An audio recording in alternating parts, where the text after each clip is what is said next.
Tonight's theme is Savor, stories surrounding the food and drink that give us comfort and sometimes purpose. Vanessa, what sort of food do you savor? I mean, I'm more of a wolfer when it comes to food because I love it, but I love a good, thick, chewy red wine or a really bold coffee. I like that. What about you? I know I'm not alone here, and I know it's kind of bougie, but I feel like I need to give a shout out to the lobster roll. You know, it's like, if you know, you know, and if you don't know, then maybe you should listen to some former past episodes of Worth Repeating. You probably should. Yeah. Listen, she knows what she's talking about. All right, so our first storyteller is Janell Martinez. Janell shares a story about the comforts of coffee and the community she shares it with. Please put your hands together for Janell Martinez.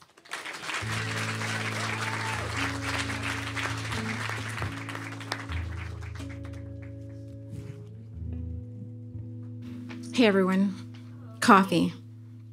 Why coffee? That's often the question that I'm asked in my coffee shop. Well, my passion for coffee started really early on. As a young girl, I remember waking up, opening my eyes, and smelling the fresh brewed cup of coffee. It was Folgers. I couldn't wait to get off my bed in order to go share a cup of coffee with my dad. He'd pour me my cup. I'd add all the sugar and all the cream just to perfect that cup. By the time I was done, it was more like melted ice cream. We often had to hide my coffee drinking from my mom, as she would say it was going to stunt my growth. But nothing could come between me drinking my cup of coffee from a daddy's girl and her coffee dates. Well, my coffee passion continued. As I worked in the corporate world, we had this big, fancy coffee machine. It made us lattes, but it still wasn't enough for me. You'd find me walking around looking for that office chocolate, crushing it up, putting it in my latte, and there I had it, a Snickers latte. Rewind a bit, where I meet my husband. We met at the early age of 16, who's also my business partner. His passion didn't start so early. His passion started in his early 20s. He's a Navy veteran, so coffee and beer drinking just comes with the territory. He traveled. Let me tell you, when I say he traveled, he's only not been to 2 continents. So when I say he's explored coffee, I really mean he's explored coffee. This is where his knowledge of espresso and pour-overs comes in. He brought that knowledge to me, and we learned together. As he traveled, the pandemic hit. He lost his job twice. The only thing that would excite him was waking up to a fresh cup of coffee. It was the only thing that he could regulate, as he was used to, waking up and going to a job. He's an engineer by trade and a history major. So the engineering part is where the science comes in. This is where we brew our fresh cup of coffee in our shop and how it becomes perfected, the ratios, the grind size, and everything else that comes along with it. We put a lot of passion in our coffee, and this is where the passion of 2 becomes 1. We have been in operation for 3 years. We decided to invest in ourselves and buy an old FedEx truck. We thought to ourselves, what are we doing? We gutted it out. We scraped the grease off of this old taco truck. And during the pandemic, we had a coffee truck where people would come on their lunch breaks. As they were stuck in their home, this was the only place that they could find conversation with us.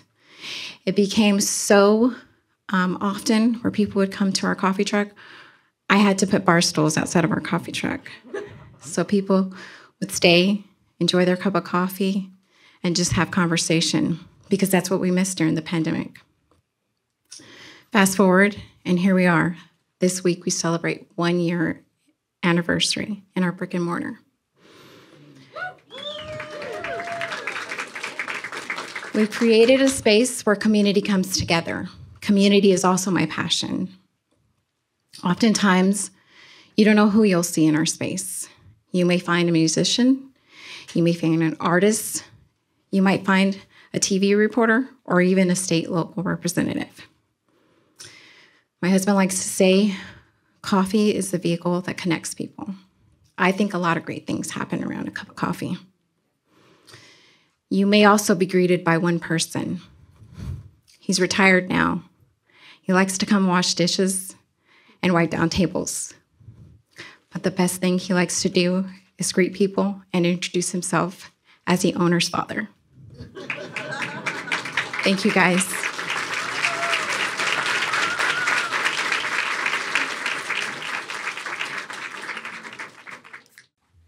I also grew up with my grandfather, and the best part of waking up was definitely, you know it, right? The best part of waking up. I could not wait. I remember being a kid and just it smelled so good, and my grandmother would open the can, and it was, I couldn't wait to be old enough, grown up enough to have that coffee. You're like so a kid, and you like take a first sip, and you're like, ugh. Yeah. It's bitter. It gets better, y'all. It gets better. Yeah. Our next storyteller is Melanie Bartholomew. Melanie shares a story about tracking down a special dessert when hiking. Put your hands together for Melanie Bartholomew.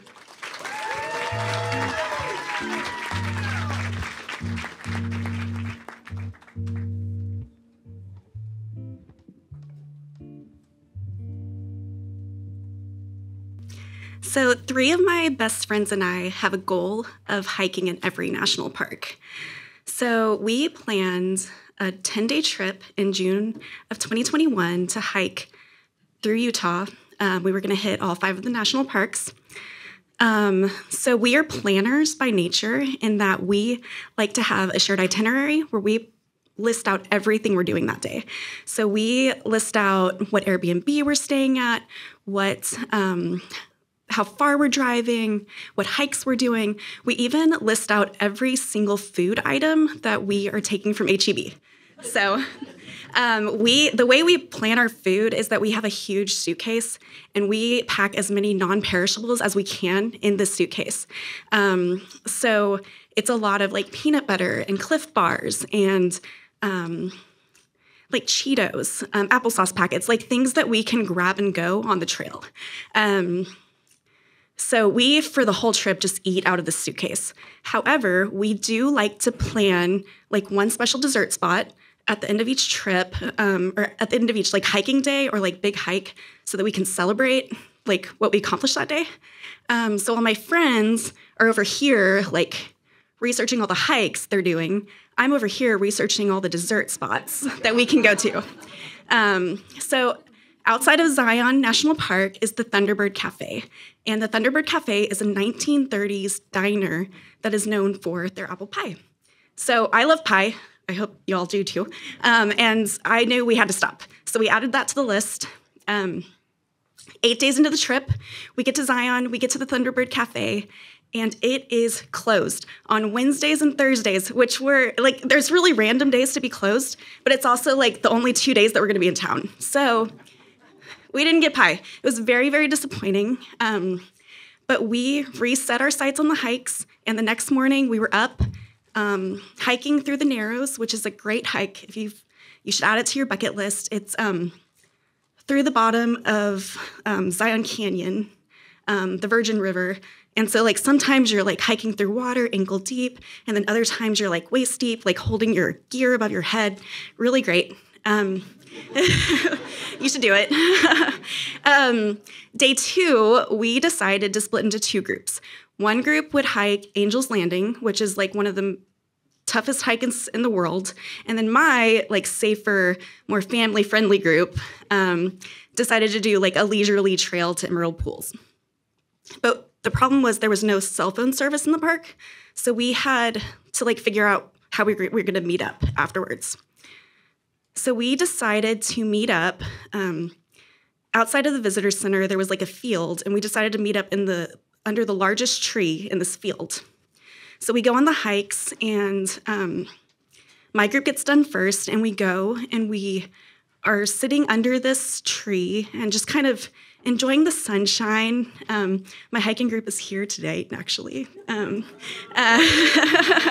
So we're we're enjoying the sunshine and just like laying out and napping and reading. And as we're sitting there, more and more people are starting to congregate around us.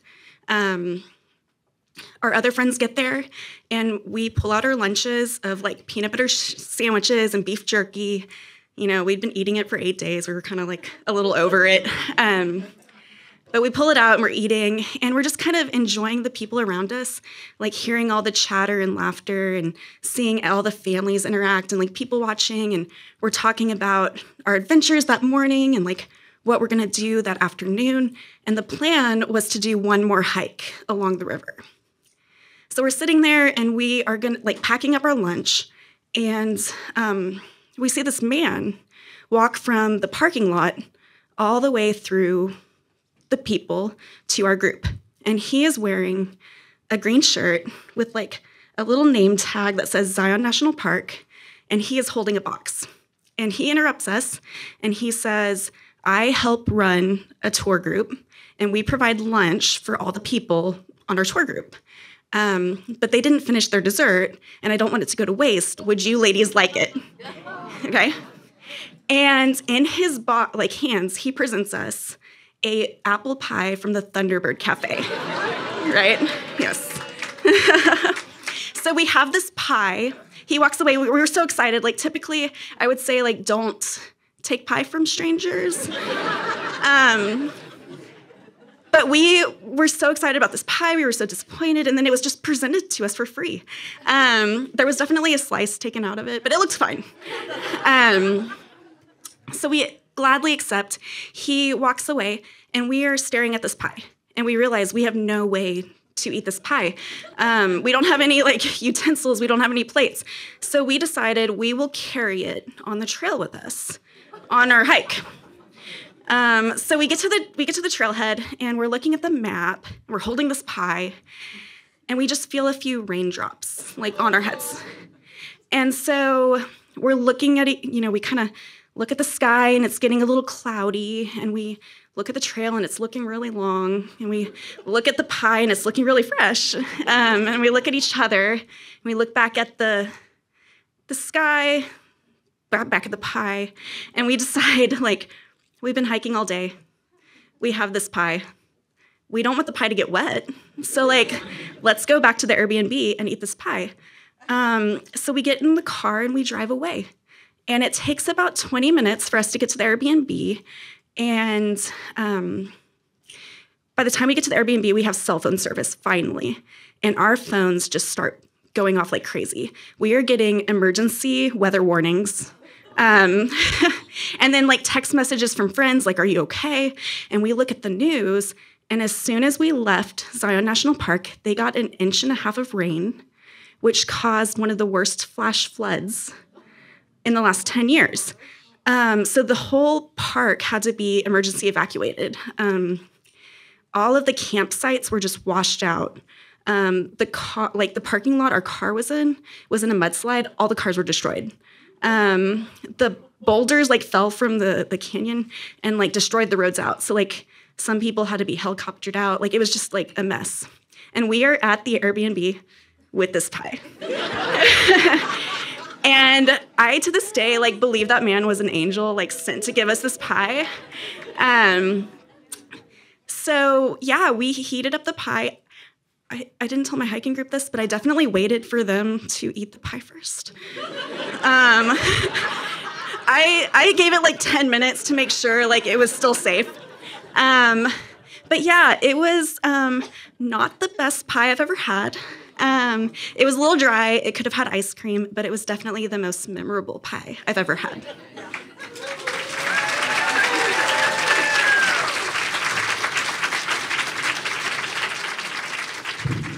Natalie, the pie. What if there was no pie? You know, my takeaway was also like how many eulogies we're gonna have to give. Sorry, friend group. I mean, you know, I would have thought about it too. Like, or maybe I would have eaten it first, so I didn't have to prepare that. They were such a good friend. They ate the pie. All right, our next storyteller is Linda Cuellar. Linda shares a story about the comforts of caldo when it comes to guilty pleasures. Put your hands together for Linda Cuellar.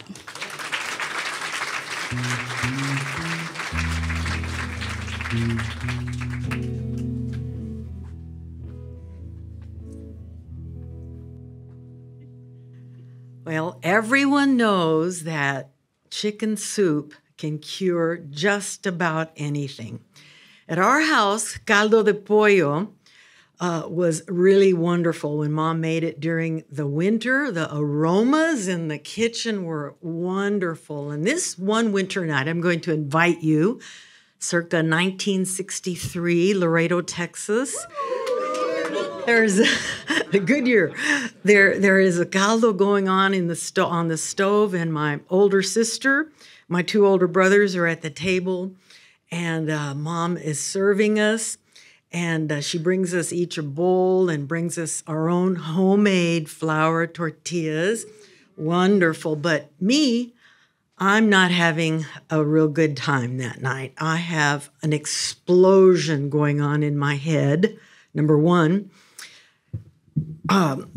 what happened is the little neighbor boy and I had discovered a new game. And just before supper, my ama called me in to have supper, and I was my head was blown. I had all these feelings. They were amazing, but I shouldn't have them. But they were amazing. And here was my caldo, and I just ate my caldo and listened to my brother and my sister talk, and I just didn't know, because here's the thing. I was afraid my mom already knew. And if she were to know, I was going to be in such trouble. My mom, you got to understand, she was raised on a ranch in Mexico, bringing up 8 of her siblings, and she was just rancho, pure rancho. Discipline for her started with the chancla. And then it continued. I didn't want any part of it. And 4 years before that year, my dad had suddenly passed away at work, and she had 5 kids. Didn't know English, didn't know how to drive. She was barely hanging on, and so I really didn't want to, interrupt her. So I had this explosion, and I didn't know what to do about it. So I said, first time in my life that I remember, honest, I said, "Can I have some more caldo?" She brings me some more caldo, and sure enough, food does that wonderful calming thing, and it was great. I didn't know what to do with all those feelings. So next day, I'm at my catechism class because I'm 7 years old. I'm about to receive my Holy Communion. I'm the age of reason. And Chanita, our catechism instructor, is scarier than the nuns. She's straight like a broom, skinny, wears black, and has one arm. Which I can't stop staring. I mean, I just can't stop. What happened? Did she lose it in a train accident? I don't know. She points to us with this one singular arm and says, "Children, you have to be very careful about thinking hard about your sins, because you're going to confess them to Father Postert next week at your first Holy Confession," which you can't skip. You can't just say, I'll just go right to communion. They won't let you. So all that week, I'm just so perturbed. It's like having a big scab on your knee. Every time you step, it hurts. And I'm thinking the whole week, am I going to tell Father Postert? I know I'm not going to tell my ama, but am I going to tell Father Postert? And this age of reason thing starts making sense. What's going on? I'm having a fight inside. So little angel on my left side of my shoulder, he says, "Why? Why tell? What's the big deal? It's your thing." And I'm thinking, yeah, that's on the table, definitely, not telling. Then the little angel on the right, of course, comes up and says, "Oh, So you want to go into this whole Holy Communion thing telling a lie? Oh, man, that was tragic. I didn't know what to do. So I'm the day of first confession, I'm in line with all the little cohort. There's like 20 of us, little boys and girls. And you may know how this goes, but you walk into this dark little room. It's like the size of a closet, and you kneel. And that when it came to be my turn, I still didn't know what I was going to do. And I finally went it was my turn. I kneeled down and I peer through this wooden grid where I can see Father postured, and he's got his chin on his hand, and he's quiet. And I think, oh, it's my turn. Okay. I have memorized a prayer. It goes, "Bless me, Father, for I have sinned. These are my sins." Now, out they come. First, the venial ones. Now, I lied. Yes. I cursed in English. I cursed in Spanish. That counts for 2. Then I think about the time that I got to tell this one. I put one of those bristly curlers on the floor so my sister would get frightened in the bathroom. It not only frightened her, she fainted and fell to the floor. I had to tell that one. That was a sin. And then comes the time that I just got all my courage together, and it was probably the hardest thing I had ever done in my entire life. But I told that priest in as much detail as I could muster what my little neighbor, buddy, friend, and I had done. And I thought for sure Father Postert was going to faint and fall over on the floor. He didn't. He just sat there with his chin in his hand, and he started talking in Latin. And then from some English, I could discern that I had been given a penance. 6 Hail Marys, 6 Our Fathers. Easy. I prayed all the time anyway. Big deal. I left that confessional light as a feather. All my troubles were gone. My secret from my ma had disappeared. Next week, I go down the aisle with my little cohort of boys and girls, and we receive our Holy Communion. And I just thought to myself, this is great. I'm free. And all these years later, whenever I make caldo de pollo, it always happens that those aromas. I just think about how I barely avoided an eternity in HELL. More importantly, I avoided a paliza, a pounding from my ama, and she never found out. And that's the way I wanted it. Thank you very much.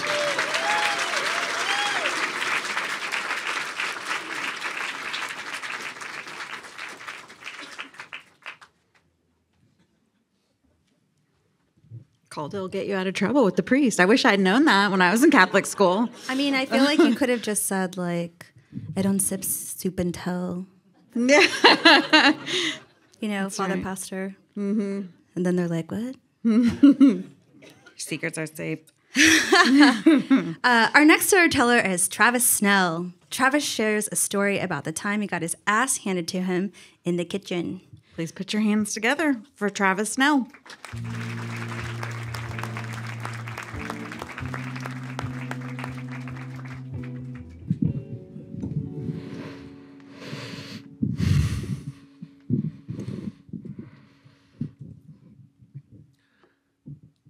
My nose is being lovingly stung by the scent of fryer oil, sweat, and cilantro lime vinaigrette.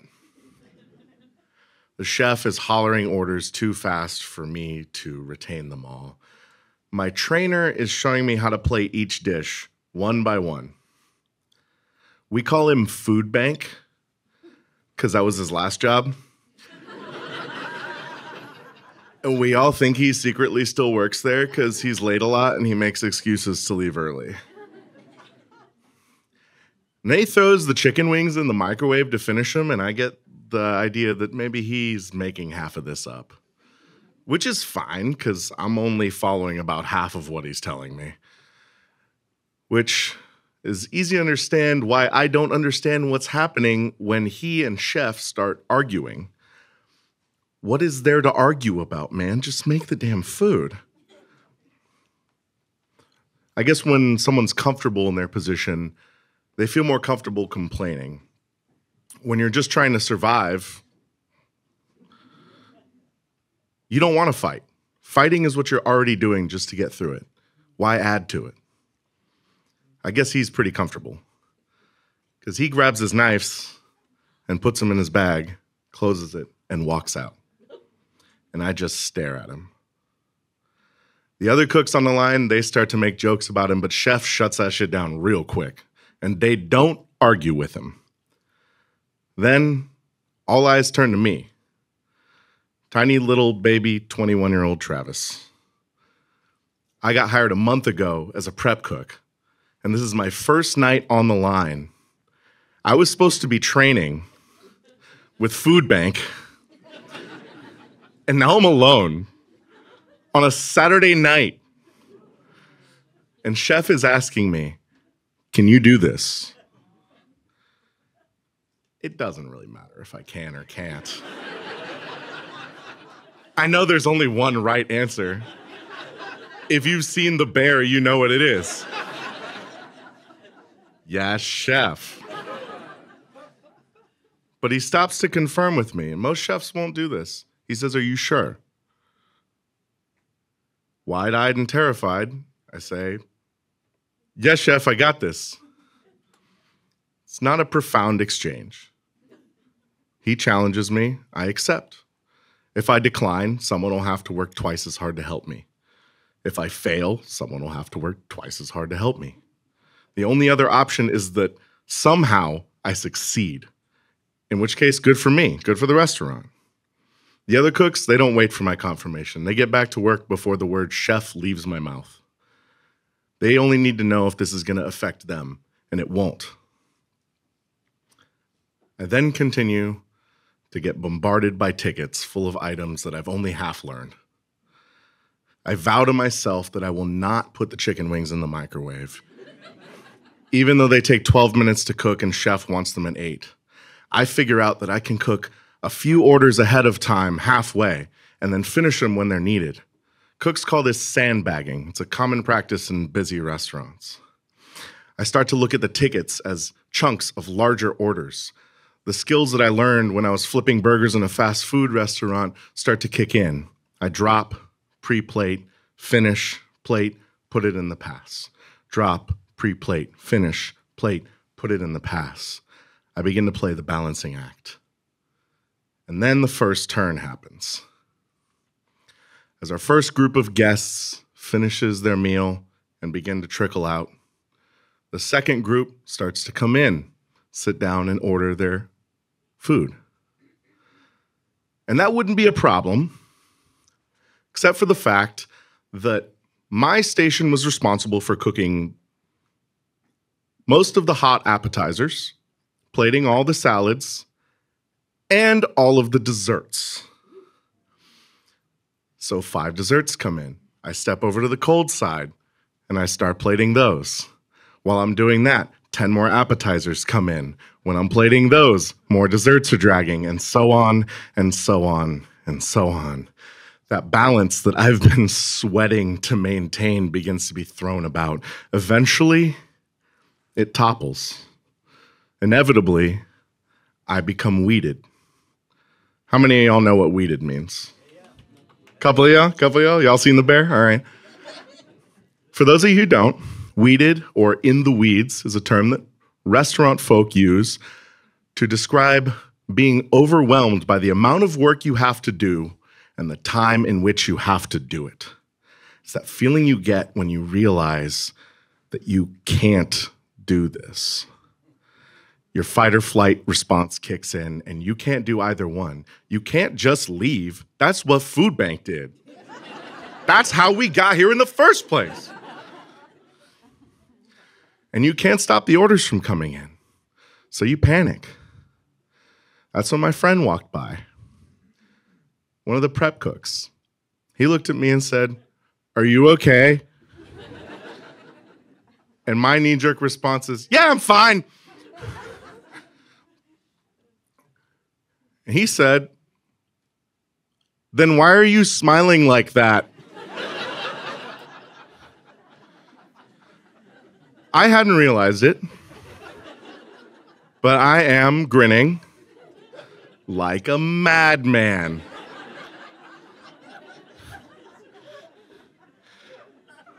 The only answer I could give him was, I guess I just love this shit.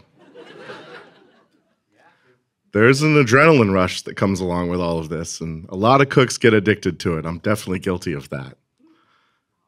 He just laughs and keeps walking. After a couple more hours of getting pummeled, eventually we slow down and we begin to clean up for the night. Chef pulls me aside. Here it comes. I'm going to get yelled at or fired, or he's going to tell me that I have to go back to being a prep cook now because clearly I'm not ready for this. And he tells me that I did a good job. I disagree. I do not think I did a good job. I feel like I did a horrible job. I feel like I failed. I feel like I screwed this whole thing up. And I guess he sees it on my face. Because he says, you're a good cook, you know that? And something inside me lights up. I am a good cook. Only a good cook could do what I just did. Handling a station on your own Saturday night when you've only been half trained on it. In life, your purpose doesn't always take the form of a blaring signal in one direction. Sometimes it's just a little feeling inside that tells you you've done something well. This is the story of the first night I got my ass kicked. But it's also the story of the day I realized my purpose for the rest of my life is to cook food.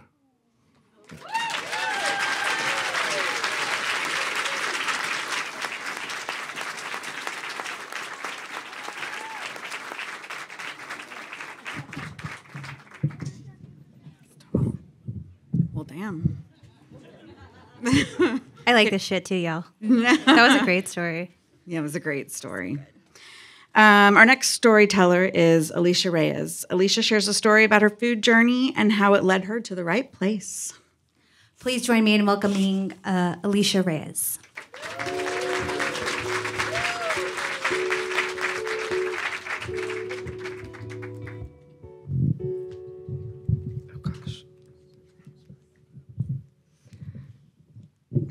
I fell in love with food at a pretty young age. I started by flipping through cookbooks and searching online for recipes that I wanted to make and eat or watch people eat. So, of course, going through these recipes, I found a lot of ingredients that I didn't know. So I started teaching myself and learning about these different ingredients and how they work and the science behind it. It was things like the difference between white and brown sugar, and what makes them different, what makes them taste different, or baking powder and baking soda and how they react, or yeast. Yeast was one of the hardest ingredients I remember using because it's so temperamental. So I made these cinnamon rolls, apple cinnamon rolls, and why they were apple, I don't know. Why couldn't they just be basic? Because I had to cook the apples too. So I made these cinnamon rolls, and I learned how to take the temperature of the water that I used in order to not kill the yeast, or let the yeast rise overnight and not overproof, not underproof. And then whenever it came time to roll them out, I couldn't put too much filling. I had to let them rise again and then bake them. So by the end of it all, it was like a 36-hour process. And and I was this little 13-year-old girl not knowing what the hell I was doing. So it taught me a lot of patience. And I think that recipe also made me realize that I was a perfectionist. And I wanted it to be right and look like it did in the picture. I wanted it to be right and damn near perfect so that I could serve it to my friends and family. Otherwise, I wouldn't have. So whenever it was time for me to get a job in high school, I went to the biggest and best restaurant in the small town where I'm from and applied. I talked to the kitchen manager, and she hired me on as a prep cook. And I had no idea what I was walking into. It was a kitchen with lots of scary people. Really nice equipment. It was all huge. I'm like 5 foot, and it was all like up to here. It felt like there was 4 fryers, an 8 burner stovetop, a huge grill, 36-inch flat top, and a double-decker oven. And I started on prep. So I was making everything from cheesecakes to brownies, bread pudding, scrubbing potatoes for the baked potatoes, or washing lettuce, until I kind of proved myself and I got bumped up to the line. Where all the big dogs cooked the food to order. And, again, these people were aggressive and very demanding. So and it was like a whole new world within the same building. So I started on the cold side, where I was safe. To the left, of me was all the fire, all the hot. And I learned how to communicate in a kitchen and how a kitchen functioned, and all the ins and outs, and learned how to prioritize my tickets and cooked food to order on time while I was getting yelled at, to where I almost liked getting yelled at. If I wasn't, I felt like maybe I was doing something wrong. So they kind of took me in, taught me how to cook and clean, and I loved it. I loved every minute of it. So after high school, I went to culinary school, and I didn't necessarily go to have fun. I went to culinary school to learn, but I always say that I had the best time of my life in culinary school, and I would do it over and over and over again. But I worked a full-time job as well as going to school full-time. So it was a lot, and I was crazy, but you kind of have to be crazy in order to be in a restaurant kitchen. It was never like a surprise to my classmates that I was running a little late, or had my hair falling out, or something on my chef coat, running to class, running to lecture, because I was just in it. I was go, go, go all the time, to where I was always shoulders deep in our dish pit in the back after lecture, or after we had 3 hours in the kitchen, So I thought that culinary school would give me a path on where I was going in life. And, they give you lots of options on what you could do with food. But by the end of it, even though I loved it, I was kind of over it. And I didn't necessarily know what I was going to do, the years following. So I jumped from job to job. I moved around a bit. I was on the search in the kitchen where I belonged, until I eventually hated it, and I entered my runaway era. So I was running away from all things food. I still wanted to cook. I still loved it, but I was running away from the industry, and I no longer wanted to do it as my career. So I got myself a job at Cullum's At a Girl. where I just wanted to cook, and I made that very clear from the get-go because I was on my way out of the industry. And so I made it very clear to him that this was only a job and nothing more. I didn't want to be a leader, didn't want to be a manager.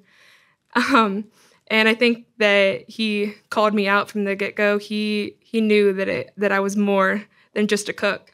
So I got in there, was having fun again. I was making specials, back in it. You know, I kind of was starting to fall in love with it again. And I became a leader. And then, so a year later, I was already a leader. I was loving it, was back in it, because I was in the right place, around the right people, working for the right chef, who empowered me to do all these things. And he was like, hey, you want to work in this restaurant that I'm opening?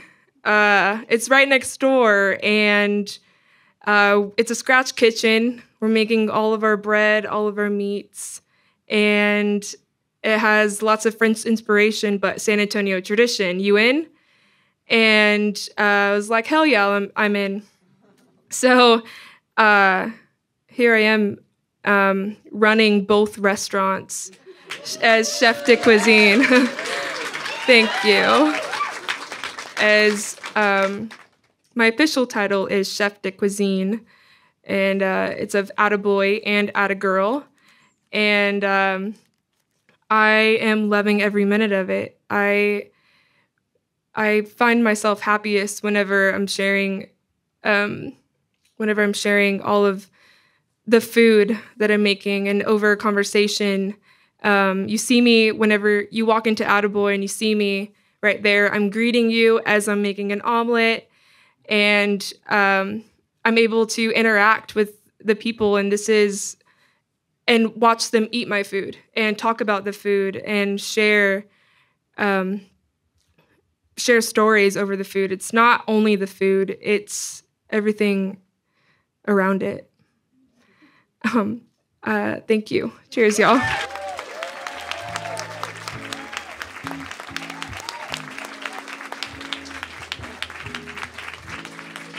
I'm hungry. I know. I can attest, though. I didn't grow up with cooks. Like, no one in my family could cook very well. But my mom she could make the best eggs. And I recently did visit Alysha for breakfast, and she prepared me some scrambled eggs with truffles on top. And when I left, I told her, my mom was a terrible cook, but I loved her eggs, and you sent me all the way back home. Thank you. Love it. Eggs. Our next Next storyteller is Jennifer Beckmann. Jennifer shares a story about the studies surrounding wine. Let's all welcome Jennifer Beckmann.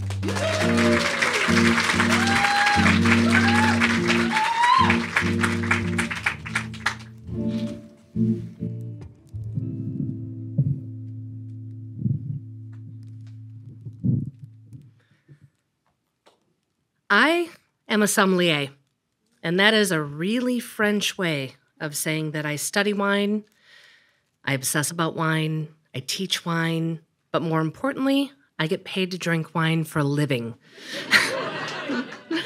The first question always asked preceding that, how did I start doing this for a living? Much to my parents' demise, I was a poetry major. So the running joke is that I was going to drink for a living one way or the other. I figured out how to get paid for it. So I worked in the service industry, and with my poetry background, the first thing that I fell in love with was the language of wine. So the poetry of talking about what we interpret with wine, that confluence of both sensation and scent, and how it transports you into an exact moment. I love that aspect. So finding notes of my favorite candy as a child, or that first day after a long winter when you mow the lawn, that took me to those moments. So I decided, after many years in the industry, that I would sit for the notoriously difficult certified sommelier exam. So the Court of Master Sommeliers, a very elitist community, I decided to take this test and start looking into what's entailed. So the first portion of this exam, we have theory. Theory, anything. It can cover any question from dirt to bottle. Science, geography, what is now a mountain of flashcards, a small decimated forest sitting on my dining room table, hundreds upon hundreds of hours of study. Secondly, blind tasting. So the blind tasting process, in which now is, as adult, my most requested party trick, I could identify a wine in glass that came from the part of the world in which it's from, the grape that's used to make it, the vintage in which it's produced. Hundreds of bottles of wine that you have to sample, study to understand this process. Thirdly, we have the service exam, the most notoriously difficult piece of this process, nerve-wracking. You walk into a room met by a master sommelier, one of less than 130 in the United States. You address a table of guests that are not there, and you give them incredibly formalized champagne service. All the while, your master sommelier is grilling you with questions along the way, and often throwing a lot of hitches into the post in which he wants to see how you're going to react under pressure on your best and worst day of service. So I sit this exam in Chicago, where I was from at the time, and I walk in, I sit my theory exam. After taking 100 questions, I notch meticulously every single question I'm not 100% sure about, so I can calculate my odds up front of passing. Secondly, my blind tasting. Unsure, we walk out, we give our best assessment, we argue this for hours afterward. Thirdly, I walk into my service exam. My hands are shaking. My heart is racing. It's thumping out of my chest. I walk up to my master sommelier, and now I have a tray of champagne flutes in my hand, and I see that first flute just start to wobble. I freeze. I think just the sheer impact of my heartbeat alone has now pushed the rest of those champagne flutes over, and they begin to tumble off the tray. They go down one after the next. And the master sommelier, a consummate professional, never stops asking questions. So as he's standing there in a field of broken glass with a wet lap, I realize I don't think I can recover. And I don't. I do not recover. I failed this exam. So heartbroken, I go home. I drink a lot of wine. And I begin to study again. I go back at it, and I decide I'm going to resit this exam now in Boston, 6 months later. So I go to Boston. I attend this exam, which is in this beautiful restaurant, the very top of a tower, windows wall to wall. And I take my theory exam. This time around, I have no need to make a notch. I know every question. There's no question. Secondly, my blind tasting. I know that wine closest to my heart, that wine is there. I know this wine like the back of my hand. Thirdly, I walk into my service exam and I look at this master sommelier and I know either I am passing or only one of us is walking out alive. So I start my service, and judging by the look on his face, by the bemused smile that he has, not only are my answers correct, they're inspired. So I walk out of my exam, and I now have a little rest period in which I can go downstairs and have a glass, which turns into a bottle, of champagne before I have to come back for the pinning ceremony. The ceremony in which they're going to tell the 40% of the folks that sit this exam whether they have passed or failed. Only 40% are going to pass, and of the 65 people there, only 5, including myself, are women.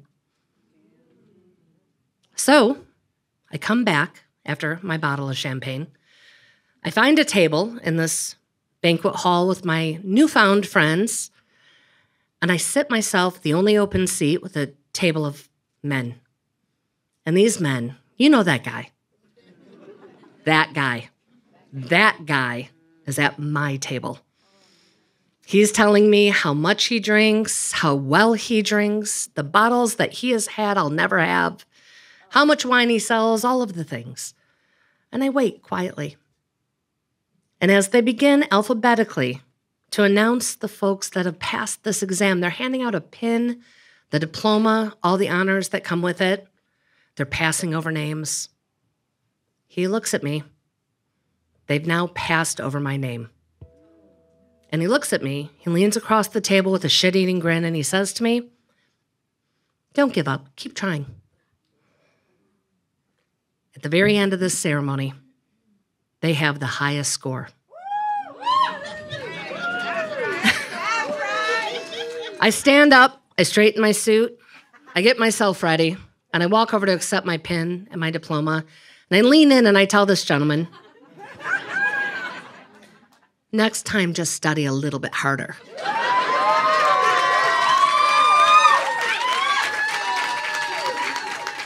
I like to think that I've sat at a lot of friendlier tables. I've created a lot of friendly tables for people that love wine.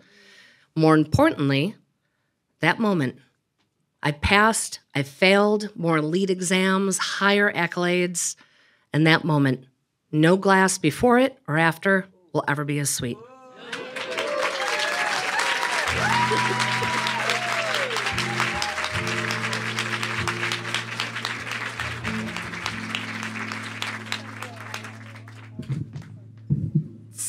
Intense. Cheers to Jennifer, y'all. Yeah. I would say, like, let's pop champagne bottles, but in some world, you know, there's like a proper way to pop a champagne bottle. It's like a little queef. It goes, you're not supposed to pop them. It's supposed to go. Jennifer calls it a nun fart. You call it what you want. Our final storyteller tonight is Ernie Ramirez. Ernie shares a story about his first job in a kitchen and the lasting mark of a food critic. Please welcome our final storyteller of the night, Ernie Ramirez.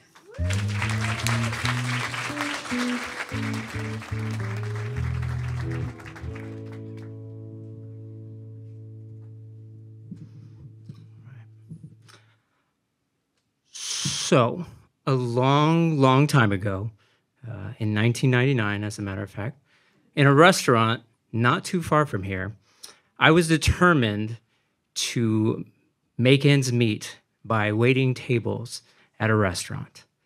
My good friend Tori convinced me that I should apply at a brand new Japanese restaurant that was opening up near my house. Having only had Japanese food once before in my life, I said, that makes perfect sense. And so I walked into this newish restaurant, which felt like something from the not too distant future. Very polished, clean restaurant that had a sign outside that said, "Now hiring." So they don't know me from Adam. I can just walk in and say, "I want to be a waiter," and they're going to hand me a job. And that's the end of the story. And so I walked in, taken aback by the scenery, the music. The vibe was definitely cool. I love this place already. And I said, this is the kind of restaurant where I want to work at. And so I walked up to the manager, asked for an application, and patiently waited for her to return. Upon looking at my application and not seeing any prior restaurant experience, she asked me what I thought I could do for her in that restaurant. And I said, obviously, wait tables. Waiters make some good scratch, some walking around money, you know, like why wouldn't I be a perfect fit for that? And she said, "Well, sorry to disappoint you. We're not hiring for waiters right now, but we are hiring to train sushi chefs." To my dismay, I was ready to walk out the door. She said, before you leave, are you interested in training to become a sushi chef? And naturally, I said yes, never having messed with Japanese food except for one time before.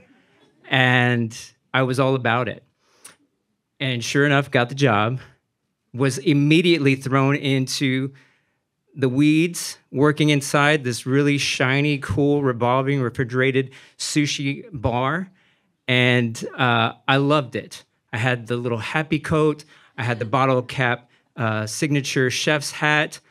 Even though I had no idea what the heck I was doing, I looked the part.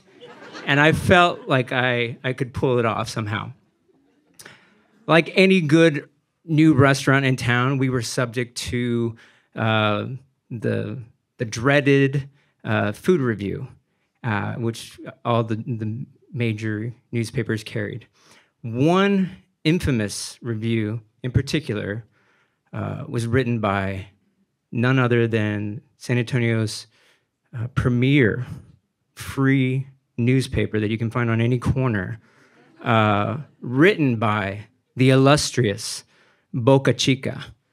And I don't know if you guys know what that translates in Spanish, but it's a pen name. It means small mouth. But if you were to have read this review, you knew that that mouth was anything but small. And as the newspapers were delivered to the restaurant, we anxiously flipped through the pages looking to see what someone may have written about this new place that just opened. Until we stumbled upon an article entitled Sushi Screw Up. And immediately our jaws dropped. And we read and continued to read somehow through every slap in the face. This new Japanese restaurant was non-traditional. It was underwhelming. It was overrated. It was all these things. And a special note, I might add, was also included in there about a young college-age sushi chef who could not correctly pronounce all of the Japanese words, menu items, properly. In my defense, I was not the only college-age sushi chef there. So nobody could definitively say it was me. Ostensibly, people assumed it was me. But there was no definitive grounds for that. The owner of the restaurant immediately picked up the stack of papers, threw them in the dumpster, and continued to go about her job. Because after all, we had a restaurant to run, and we couldn't be bothered with this free paper that was notoriously known for tobacco, accessories, and intimate toy ads. I don't want to name names here, people, but this was a publication that likes to keep things in San Antonio current. I'll just leave it at that. It's a different time now, different time. That being said, I started thinking back, who could this have been? Was it the guy who was grilling me about how to pronounce this correctly or that correctly? Was it the woman who maybe pretended to not know what she was ordering and was trying to put me on the spot? Holy crap, was I the sushi screw-up? Allegedly only. So immediately I felt bad for, dragging my restaurant's name through the mud, seemingly, and wanted to do everything I could to immerse myself into Japanese cuisine, the culture, the customs, and learn as much as I could, because even in that short period of time, I really became attached to that place and loved what I did. And so I started eating at all the Japanese restaurants in town. I ate my way from izakaya to, how do you say it? Omakase. I almost forgot. Omakase. I was trying to think of the pronunciation, but thank you. Omakase. That was a long time ago, people. All right. And I listened to Japanese music, and I watched Japanese film, and I tried some conversational Japanese with the women who spoke Japanese there. And there are more similarities between Japanese and Spanish that you might realize. The phonetics and the pronunciation are very similar. And there are the coolest lowriders living in Japan. Look it up. It's a real thing. They are the coolest guys. So I stayed there for 2 years, finished up, graduated, and figured my whole life out. I was going to make sushi at night, and I was going to be a writer during the day. No hit pieces. Straight arts and entertainment, nothing like Boca Chica. I wasn't going to go there. And as soon as I came back after I graduated, the owner pulled me aside. She said, "What are you doing here?" I said, "What do you mean? I love this place. I want to keep working here." She's like, "You just graduated. Get out of here and do something with your degree. I don't want to see you wasting your time here anymore."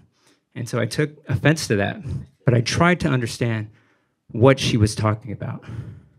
And so I thought to myself, wow, this woman is telling me in her own special way that she sees something in me, and I've got to take this opportunity that I've got and run with it. Either that, or she was trying to say, "Screw off, Screwy McScrewerson. You screwed me out of so many screwy things. Take your screwiness and screw someone else off." I couldn't decide. I like to think it was the former, but I don't know. And after all, friends, isn't that what life is all about? Second chances, trying to right your wrongs, always looking for that continued way to improve yourself. I tend to think so. That's my story, and I'm sticking to it.